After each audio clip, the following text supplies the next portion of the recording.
Hey, what's up, everybody? It's Andrew with Fact Advisors. And on today's episode, Dan and I are sitting down and talking about the three keys that the winners in the distribution game are using this year to maximize profitability and grow their business. Perky, baby, what we finna do?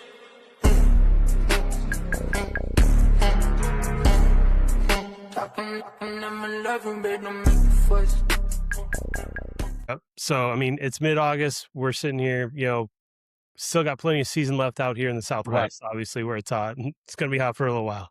But Absolutely. we're well into the summer, really getting a feel for like what's out there in the marketplace. And particularly talking to distributors, right? So Hmm. let's talk about, in the stakeholder conversations we like to have. We've got kind of the manufacturers, we've got the distributors, and we've got the contractors, right? Right. Yep. And even one step for their customers, right? Homeowners, landlords, et cetera, right? But in this case, focusing really on that distributor stuff, like we've been out on the road, we've been, on the phone a lot. That we have, man. It's been crazy. It's been a run, right? Yeah. Yeah. And you need to be sitting somewhere like calm for a second. Right.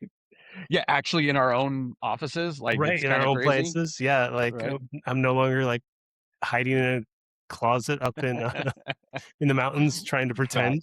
Facts. Facts. So, but, look, it's interesting to take the litmus test of this summer. There were Hmm. a lot of expectations, a lot of things written out there about how things were gonna go, and Right. in reality, I think some of it's panned out, but I would say one of my biggest takeaways, I don't know about yours, is whatever you expected to get is what you're getting this summer. When I'm talking to Yeah. distributors, the ones who thought they'd be down and were gonna play it that way and timid and aggressive, that's where they ended up. The ones who are like, "We're gonna grow, it's gonna be a great season," they're out there growing and they had a great season. So Yeah, I think it is a weird place that we're in a little bit in almost this eat, pray, love manifestation kind of world right now right, where it's like we talk to a lot of distributors both across, unitary, ductless, our manufacturing rep side there, but also some of the tool lines and the products that we have. And hearing kind of everybody's viewpoint of like, man, we're gonna crush it, we're gonna do this, we're seeing their numbers and we're seeing kind of the mindset that they've went into season with, like, actually paying off, like, a real strategy and an execution and all of that. But I think you're absolutely right there in that there were also those that were already negatively imprinting the season, right? Because of all of the issues that we're having, in the industry, and let's just be honest, the economy in general, that they were already just kind of manifesting a slower season. So they were kind of taking, they were on their heels the entire time waiting. And I think we're kind of seeing that hit, man. Like it's been kind of interesting, right. to actually see that kind of play out. Yeah, the groups that were, like, leaning into it, like, "Hey, we're gonna go get it, we're gonna find it," they Hmm. did, Yeah, for the most part. absolutely. Like, and they went out there and got it.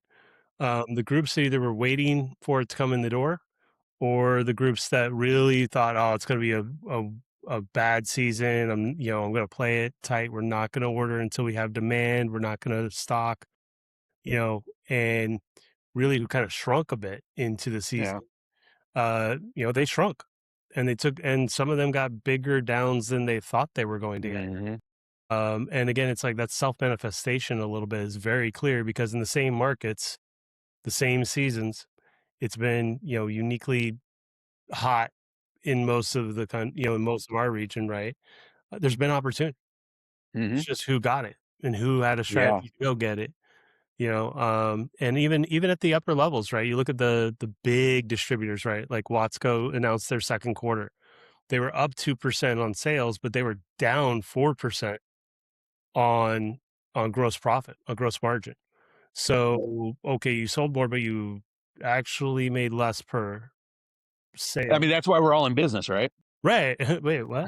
Grow market share, decrease profits. Decreased profits? Yeah, Yeah. that's kind of one of those things like, it shrunk. Why did it shrink?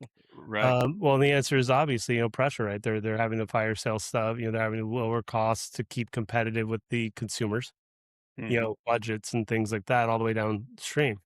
But at the same time, I think that compression on margin is really important to talk about with distributors, right? Because then we've got conversations with, one of the groups I spoke with this week. up more than 20% year to date top line, but their margins are up 2 to 3% as well. So that's a double growth hit, right? They were super intentional though about getting those two things together and protecting that margin and growing. So they were really strategic about it. Those groups are winning. Well, The and I think that Go ahead. that goes to a really interesting piece, right? Where when you start looking at it and really breaking it down, when we think about these institutional groups like Watsco, for example, right? And all of their different distribution, franchises and acquisitions that they've had. They stick to a very particular brand or brands, right? Yep. And it raises the question now for you as a distributor, like, I mean, let's be honest, we're a rep firm. This is what we do, right? So if you're a distributor, like, and you're realizing your top line market share growth is there, but your profits are reducing, like, who are you working with? What are you doing to make a decision about your business? And are you trusting a badge on, a piece of equipment or a tool just because it's been the same for the last 20, 30 years, but you're getting raked over on the prices and losing profit every time? Right. Right. And with again, so ACHR published this article I Right, think right, yeah. last week or whatever, right? It was the August price increases year over year by brands, by groups, right? And most of the equipment ones were in the 7 to 10% year over year Mhm. price increases.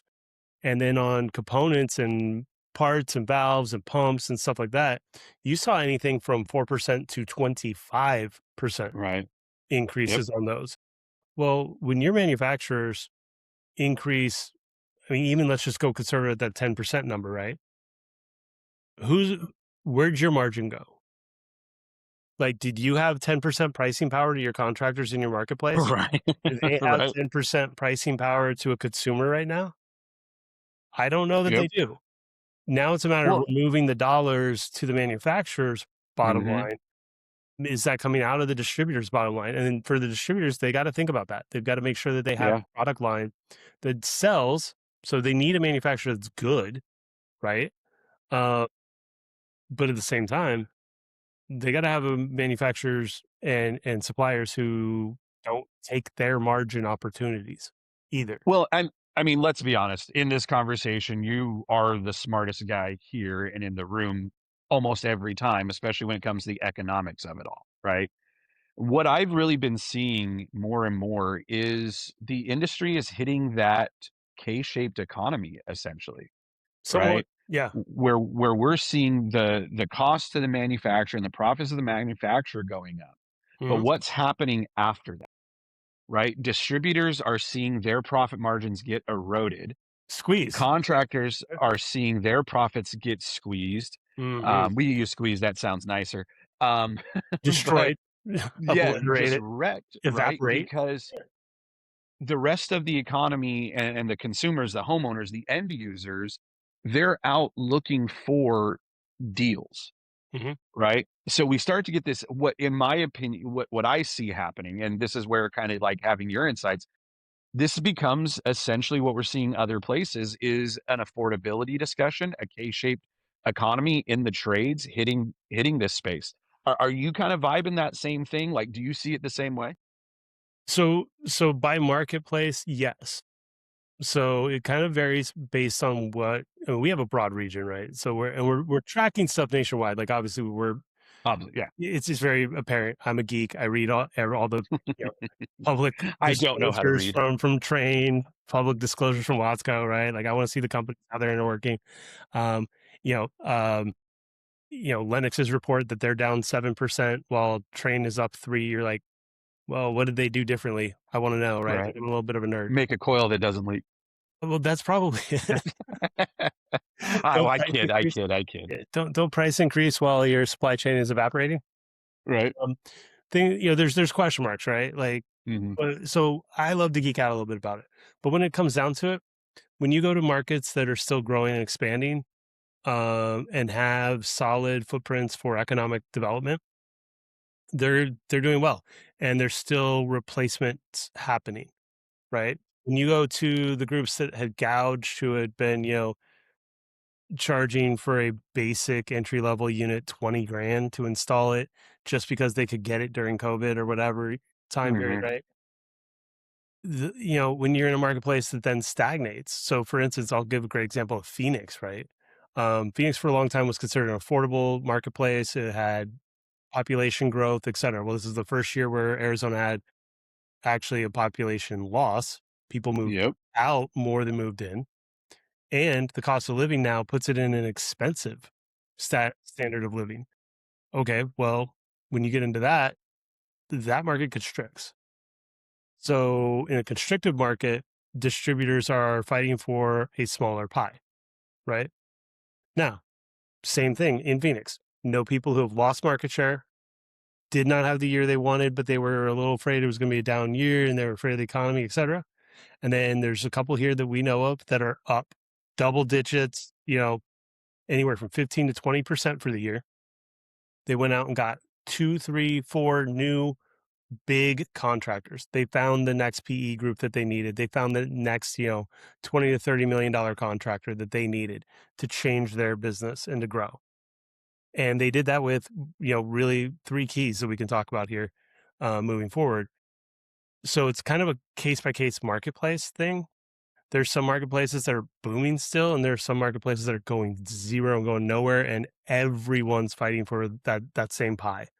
Right. And you got to be strategic and visceral and kind of mercenary with it, Right. 100%. right?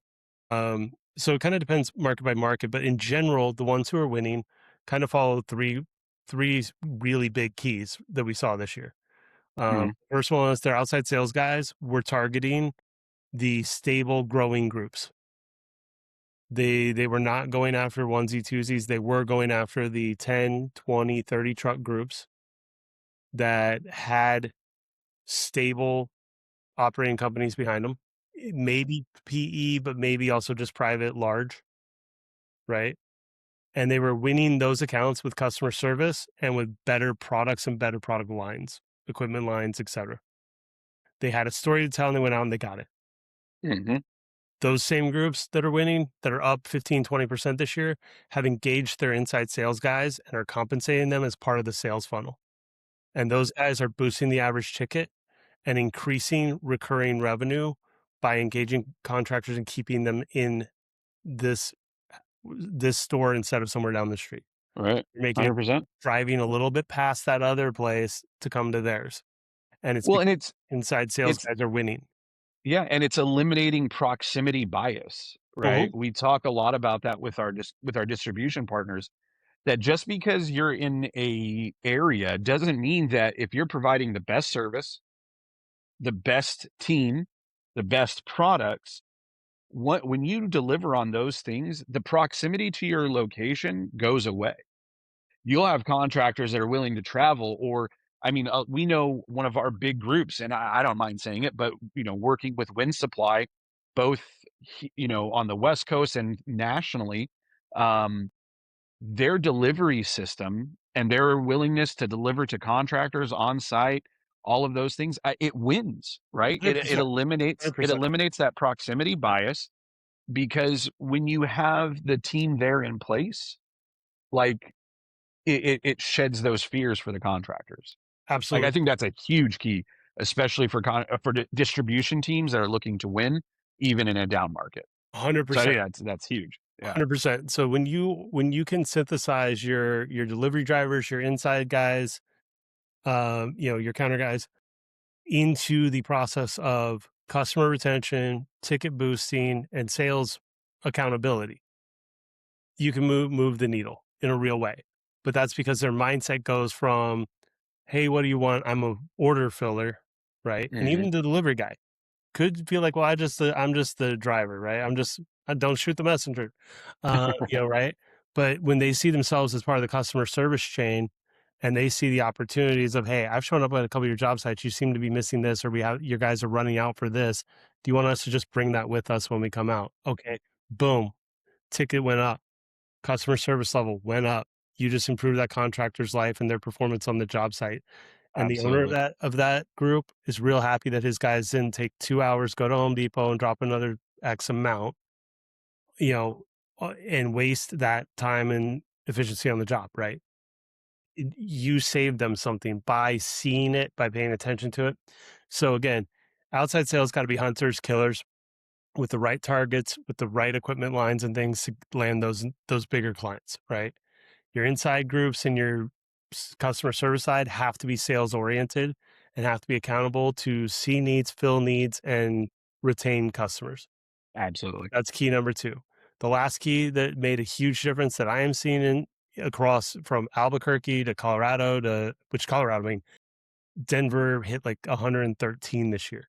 When was it Yeah, it's 113 crazy. degrees in Denver? Like, oh, Crazy. that's like that's horrible. Um, Yeah. but Well, I mean, and who realistically, won in that it market?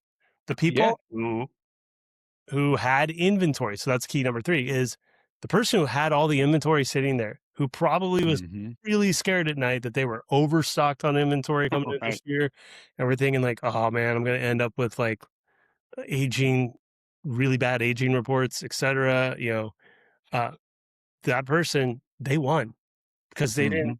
they didn't have any stockouts. Yeah. They didn't. And you have to remember too, like, and this leads into that, like, you as a distributor, as a stakeholder in whatever company that you're working for, you have to look at some of the things that are happening this year that are so uniquely different than any other time. Um, we are going into a high super El Nino season, where the economic numbers that they're looking at due to weather, due to increased heat, uh, and all of these things across the country is in the trillions of dollars, Mhm. right? And if you don't think this is going to affect your purchasing, your inventory, all of that, like you need to be evaluating all of these things because, like you said, if you're in Denver, 4 or 5 years ago, dude, if we had our distributor saying, it's going to be 100 plus degrees in Denver for a significant portion and 90 plus degrees for a significant part of summer, they would have laughed us out the door. Well, yeah, yeah. I mean, shoot, 3 months ago, we would've been laughed out the door. Right. It's what hit. And again, if you had the inventory, you had plenty of places Hmm. to sell it. Yep. You had all the Absolutely. opportunity in the world to sell it. If you didn't, well, you had problems. If you had Yeah. the parts and if you had the supplies, you were Yep. good. If Scared money you don't had make money, man. We know that. one of the favorite things, scared money don't make money, right? Like, you had to have something in. Now, flip side, we've got other distributors in other parts of our territory who didn't, and their sales guys are afraid to go out and make a big sale on that equipment line because they're like, "I don't have that much."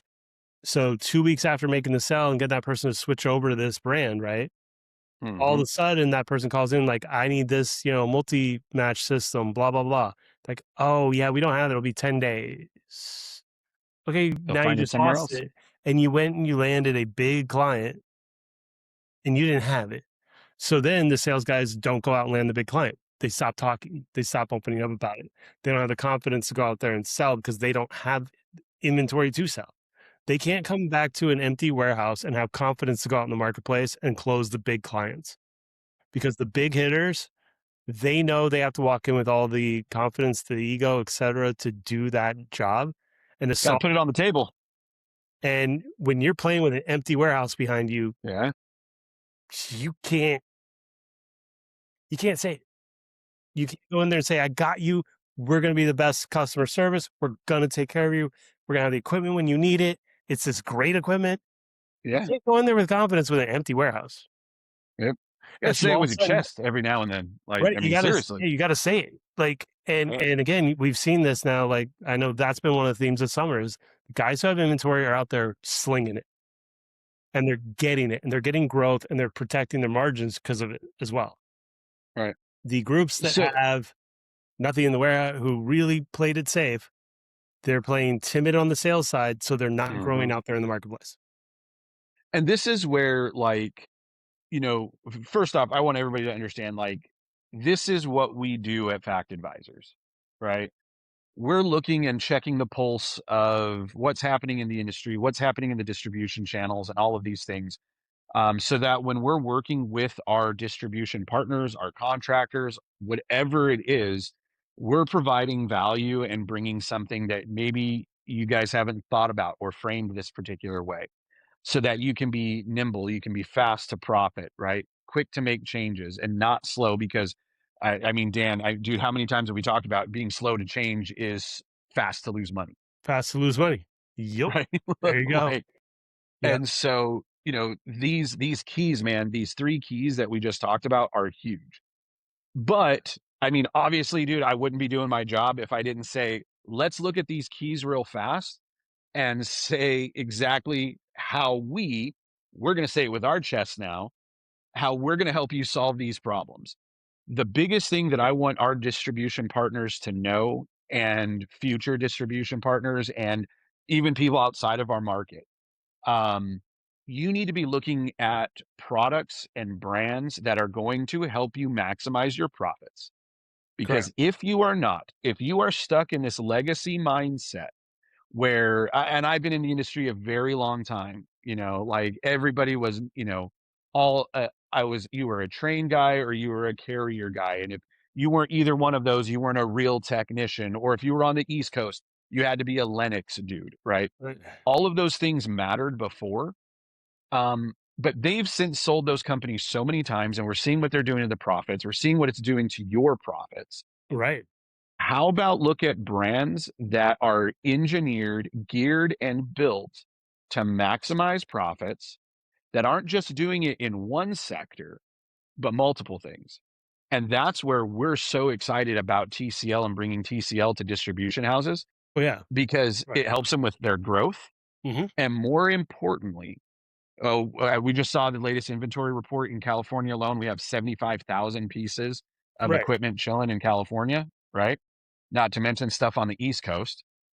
And we're not just an HVAC company. Now, we've been doing that for 25 years across the world, but we're a $45 billion industry that makes everything from televisions to computers to augmented reality glasses Right. to AI Robots. robots. Yep. You want to work with a brand that knows how to that knows how to make money that does $45 billion in profit every And year. knows how to manufacture at a high level with high Facts. dependability. You know, so again, when you can increase reliability and Hmm. maintain an affordability on the equipment at the same time. Plus, you have a brand name that's out there, official partner of the Olympics, official partners of all these other things, right? Um, and you see them in every single Costco. Every time you go to Costco, every time like it, they're at Walmart. They're everywhere you go, right? Okay, that makes it real easy to sell to a consumer. That makes it real easy for for the contractor to know the manufacturer's not going anywhere, right? The fact that we can stockpile 70,000 plus pieces of equipment, domestically here in the States, as Hmm. opposed to some brands that are not allowed to have warehouses and or large storage here in the United States due to contracts and stuff. I mean, you want to be tied to somebody who can actually supply it, right? Who can actually meet the demand and backstop you. If you do have that blowout season and it's like, oh crap, I need to order more. Can I get it? Yeah, it's sitting here. Let's go. And I think that's really key, right? So it's innovative, it's reliable, it's affordable, and it is available. Facts.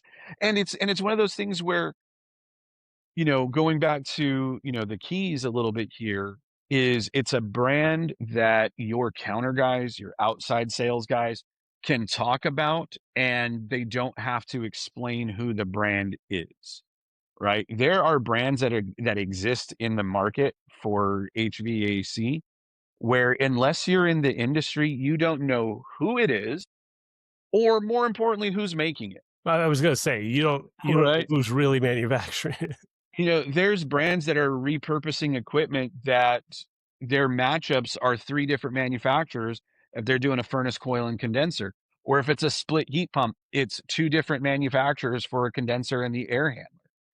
And as a contractor, you may not know that up front. But with TCL, when it's in the distribution houses, you know the brand. It's not a third party entity. It's the same group that's building all the TVs. What is it? One in One four in every houses. four homes Yep. has TCL products inside of it. Yep. Like, go check out CES, check out our Instagram page and the stuff that we did at CES. What was, I hate to say our booth, but our booth at CES was The compound, 30,000 square feet. something like that. Yeah, it It was was great. it was the largest one. Um, and so this is where the excitement level gets to executing these keys as a distribution house.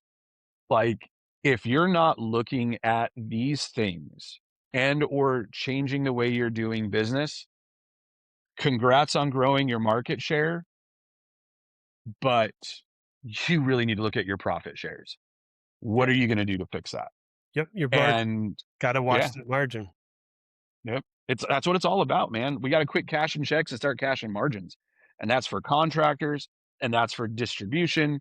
And what better thing to do than work with an experienced manufacturing group like TCL that knows how to build this stuff, how to do it economically, because it's not cheap equipment, but No, it's like you keep saying, it's affordable. it's affordable. There's a big difference between affordable value, reliability, et cetera, and then just cheap. And there's a lot of cheap out there, and there are a lot of contractors out there slinging cheap stuff. And I've seen the distributors, right? We're not selling our premium lines. We're not selling our high Mhm. efficiency. We're not selling this stuff. I need to get this bargain brand or that bargain brand. And it goes Right. back to they end up buying one of the brands that is really buying white labeled equipment from 3 different manufacturers. So depending on what day you pick up, what you pick up, you don't know whether that thing was manufactured by, XYZ company in China or ABC company in China or whatever. You don't know which one is which. And the reliability spectrum there is really broad. And and you may think like, hey, 2 weeks ago, I had one, I needed parts, they had it immediately. Great. Okay, well, that was on the one made by XYZ. Mhm. 2 weeks later, you put in the same, you go and you think, like, I just picked up the same brand, same type of split system, put it in, but it turns out, nah, that was manufactured by this one. Right. That one doesn't have parts in America. They can't stock them here. So you're going to wait And could change on a whim. and it can change on a whim. Yep. And so it becomes more challenges, but it's cheap. And that's where contractors get to the thing of like, well, yeah, but it's cheap, so I can price it lower and I can get the customer. Okay, well, why not give the customer value? Recognize brand, recognize reliability, consistency, performance, and still affordable. Yep. You can do Absolutely. that. Like, Absolutely. but you have And I think in the trades, there's always been a saying that's permeated the contractor side, the distributor side, and it's cheap things aren't good and good things aren't cheap, right, right? right. And that's absolutely true, right? When you frame it in the concept and context of cheap. But when things are engineered and manufactured well, and I'm burying part of the lead here a little bit because we'll kind of close on it. But when things are made well and they're controlled in how they're made and they're automated and all of that, it becomes affordable, not cheap. No, It can be affordable and still be premium and high end, right. right? And those things are not the same. And so cheap and affordable are not the same in any way, shape, or form.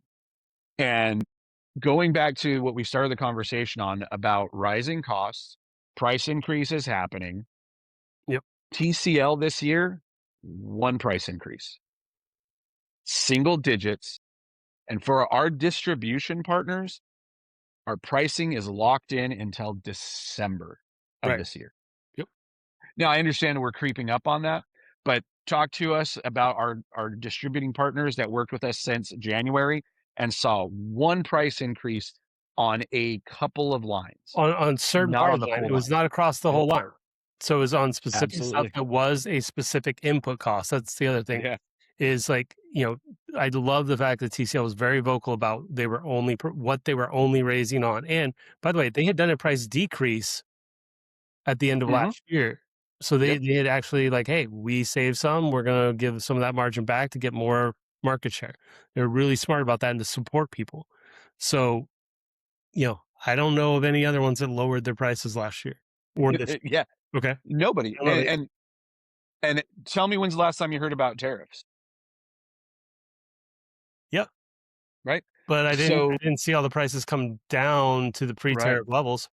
Yep.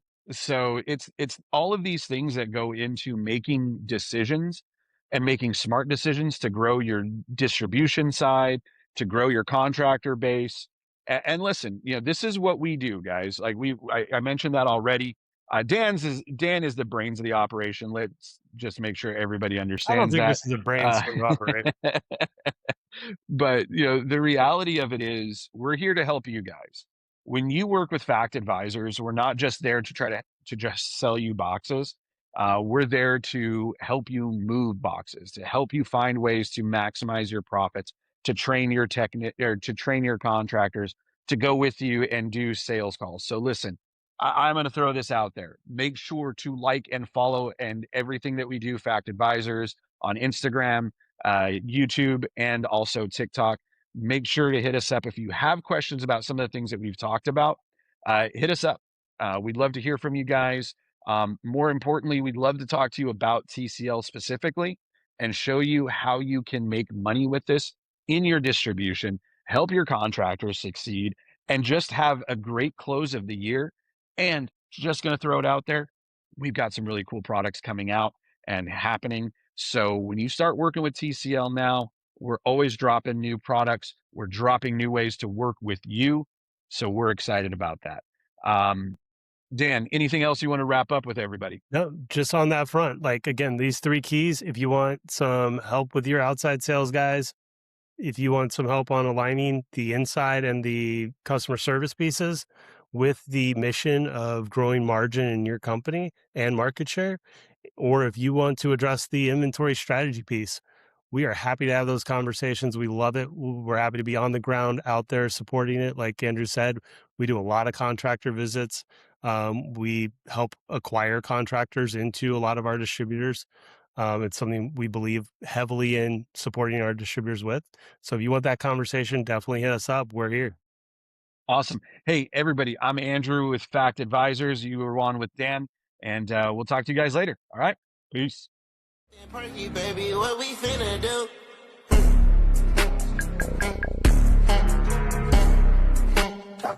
I'm loving, babe, don't make a fuss.